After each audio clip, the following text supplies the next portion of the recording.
The smell of freshly baked bread, that warm, comforting aroma that just pulls you in. For me, that smell is forever tied to a promise made outside a small, unassuming bakery many years ago. It's a story about a little boy, a worn-out wallet, and the surprising kindness of a stranger. A story that taught me more about life than any textbook ever could. It all started on a crisp autumn afternoon. I was maybe 10 years old, and my mom had sent me to the corner store for a carton of milk. Tucked safely in my pocket was a $5 bill, a huge responsibility for a kid my age. As I walked, I passed by the Daily Need, our local bakery. The window was a wonderland of golden croissants, glistening fruit tarts, and my absolute favorite, the giant chocolate chip cookies. I paused, my nose practically pressed against the glass. Just imagining the taste, I knew I couldn't afford one, but a boy could dream, right?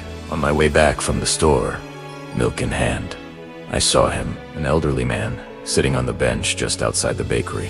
He was thin, with kind, crinkly eyes, and his clothes, though clean, looked like they had seen many, many seasons. He was staring at the same window I had been, with a look of longing that I recognized instantly. In his hands, he was turning over a thin, battered wallet, opening and closing it. A sigh escaping his lips. My heart did a little squeeze.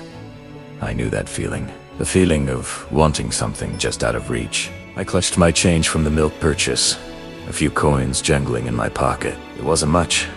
I hesitated, my feet frozen to the pavement. A part of me, the 10-year-old part, wanted to run home and save that change for a comic book.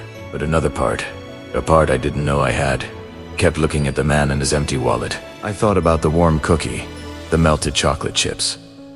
He wanted that feeling too. Taking a deep breath, I walked over and sat down on the other end of the bench. He glanced at me, a small, weary smile on his face. "Smells good, doesn't it?" he said, his voice raspy but gentle. I nodded, suddenly shy.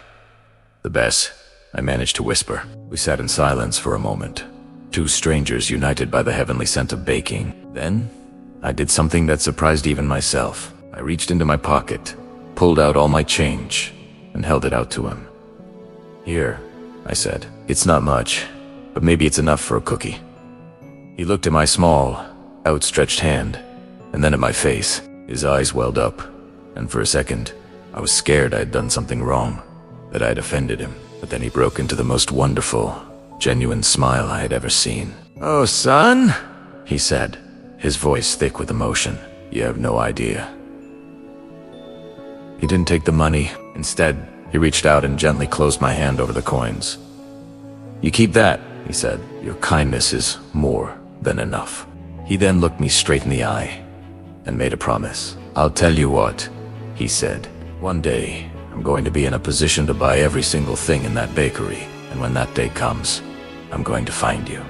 And we will share the biggest feast you've ever seen. That's a promise." He patted my hand, stood up, and with a final, warm smile, it will get how I never saw him again. For years, every time I passed that bakery, I'd look for him. I wondered if he ever got his big feast. I wondered if he even remembered the little boy on the bench. The bakery eventually closed down, replaced by a trendy new cafe life, motivational. I grew up, went to college, and started my own life. The memory of the man and his promise faded, like an old photograph. But the lesson he taught me never did. It wasn't about the money or the cookies. It was about connection. It was about seeing someone's quiet struggle and choosing to offer what you could, even if it was just a few coins and a shared moment on a bench. He didn't take my money, but he gave me something far more valuable. The understanding that a small act of kindness can create a ripple you may never see. Then, something incredible happened just last year. I was volunteering at a local community kitchen, serving meals.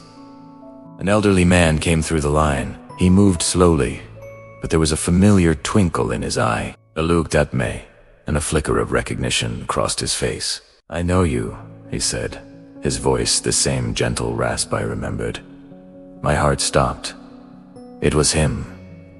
He told me his story. He had fallen on hard times back then, losing his job and his home. But he never gave up. He worked odd jobs, saved every penny, and eventually got back on his feet. He had started a small but successful handyman business. He wasn't a millionaire, but he was comfortable, and he had never forgotten his promise. "I can't buy you the whole bakery," he said, laughing. "It's not even there anymore, but I can buy you lunch." And so we sat, two old friends who had met only once before, and we shared a meal.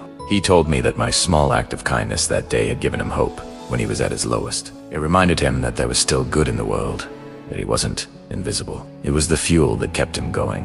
That story, the promise outside the bakery, is the reason I do what I do today. It's why I believe so strongly in the power of community, in looking out for one another.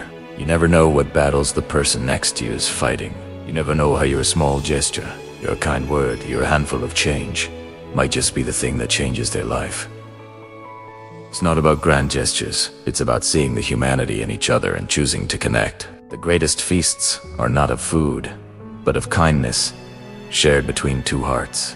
Thank you so much for listening to my story. If it resonated with you, I'd love it if you'd hit that like button and subscribe for more content. And in the comments below, tell me about a time a stranger's kindness made a difference in your life. Let's share some positivity. Until next time, take care of each other.